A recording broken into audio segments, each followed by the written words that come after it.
Okay, here's my first attempt at loading 357 Magnum, and I got some of these. I wanted the 158 grain. When I was at the store, they were all out of them, so I just settled on these 140 grain XTPs. I got some of this Starline brass 357 nickel plated brass, and this is really pretty looking brass.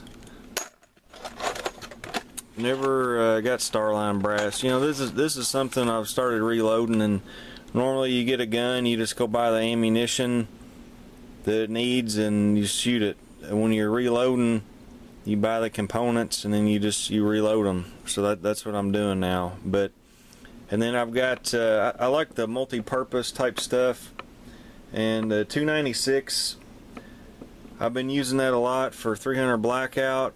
I've been using it for my Tokarev 7.62 Tokarev, and now I'm going to be using it for the 357 Magnum, because I just don't like changing out powders a lot. I like if I can use one powder and load 3 or 4 different cases and keep it in my powder measure, not having to change out powder out of the powder measure every other day, then that's what I'll do. But I got this nice stand here. This is a Lee classic turret press, 4-hole classic turret press, and Treetop Flyer, he makes these stands. This is super nice construction, really heavy duty. And I've got this powder measure, Frankfurt Arsenal powder measure on it, and it's been a pretty good powder measure so far. It's heavy, it's real heavy, but as you can see, this stand, it works really well. You know, you can just tilt it over there. I measured out the charge I wanted to do, and then you just drop the charge down in there and you're good to go. And then if I want to load a different cartridge, if I want to load 300 blackout or you know, 7.62 Tokarev, I just switch out the turret, adjust my powder to whatever charge I want. I've still got the 296 in there, and then, you know, boom, I'm back in business. So this has been working out really well for me. I like it a lot, and I like sticking with you know, like I said, a similar powder or the same powder to use for 3 or 4 different loads. So that's what I've got today. This is going to be my first attempt loading 357 Magnum, so just bear with me here. Okay, so the first thing I got these set up for 38 special, so I got to set them up for 357. And I got the Lee dies, and it says on here somewhere right here for the expander die. Yep, for the expander die, where is it? Right there. Magnum cases back out the expander die an additional 1 1/4 turns. So I've got to back out the expander die 1 1/4 turns here. So let me see. Let me get this backed out. Give me just a second. Okay, sorry, I'm all thumbs when the camera's rolling here. So let's see. Then the next thing here is a bullet seating die, and it says here to where it is right here. Let's see. For Magnum cases back out, it says expander die an additional 1 3/4 turns, but it's a bullet seating die. So let me get this backed out, and then we'll see what we get. Okay, I think I got that done right. And then one other thing I didn't mention is for the Magnum cases, you got to get the Magnum small pistol, which is what the Hornady manual used, the Winchester WSPM. Okay, alright, so let's get this show on the road here. Alright, got my sizer. There we go. Prime it here. Let's see. Yep, looks good. So now I'll go up and flare, and I'm gonna go ahead and drop my powder in there.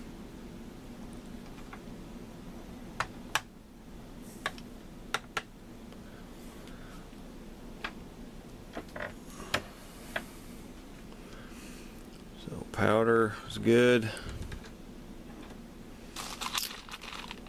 Get my bullet. Fits in there nice. Yep, that's a nice, I think that worked out just right on that flare. So now I've got a, well, looks like I'm getting a little bit of pressure, but I need to come down quite a bit more here. Let's see what Hornady says for this bullet. Case overall length 1.590, but I'm thinking I need to get at least down to the cantilever there.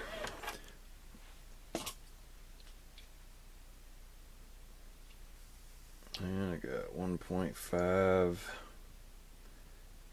1.589, so that's pretty close. That's about as good as I can do to 1.590, and it looks good on the cantilever. Now the next is the crimp here. So we'll do the same thing. Turn this down until feels like I'm touching the bullet right there. So then you'll do, let's see, there's a quarter turn, there's a half a turn. Didn't feel like it did much.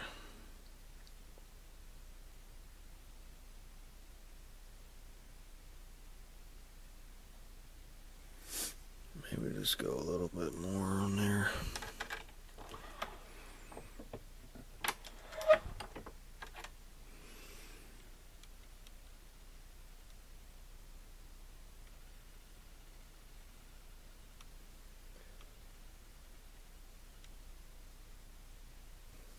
Maybe I should want the bullet just a little bit deeper, but there you go. That's my first 357 Magnum reload. So we'll see how that goes. Alright, well, the first few I made up, I didn't like the way they were shooting, so I came back and I looked at the book again, and the brass, this brass from Starline, it's a little bit shorter than the trim length in the book, and I went ahead and seated the bullets a little bit deeper, basically right to the, to the top of the cantilever there. So hopefully these will shoot a little bit better for me. Then I loaded up some of these, and I was kind of wondering, these extreme bullets, I was kind of wondering because on the manufacturer's website there's a couple different things. One says that don't exceed 1200 feet per second. Then the other says for hollow points and the double plated or whatever, you can go to 1500 feet per second. So I wasn't sure about these extreme bullets right here, but I loaded up a few, actually more than a few, about a dozen of them, and shot them, and I had pretty good success. Didn't have any trouble with these. So I loaded up some more of those. I want to shoot those and then go ahead and shoot these XTPs, and hopefully it'll work out this time. Alright, here's some 357, and this first group here, it's a shout out to Charlie Brass Stuffer. Sent me these really nice cast bullets here. Got them loaded up, 357, 6 grains of CFE pistol. I shot a few of these the other day and they shot really well, so we'll see if I can duplicate that today.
350. 910. 884.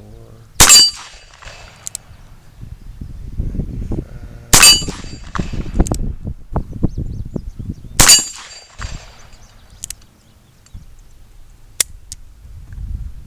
Alright, there you go.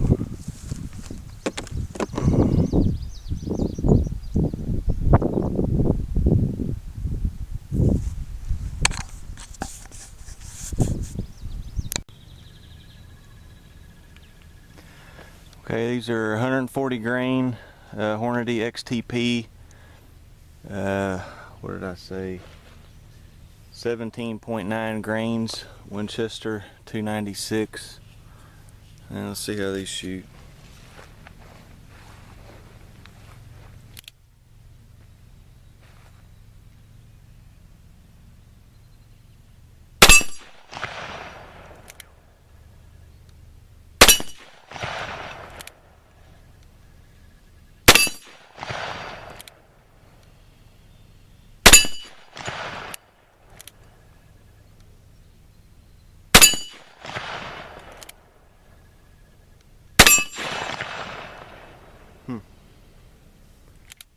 Pretty stout.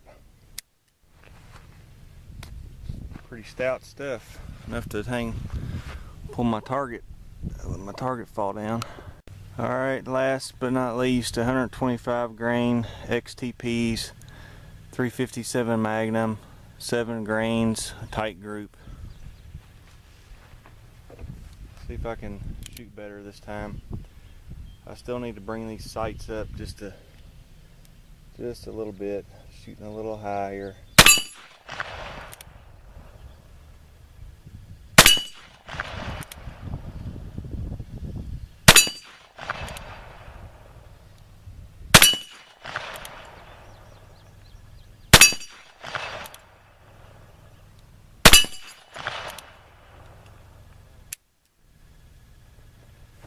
Alright.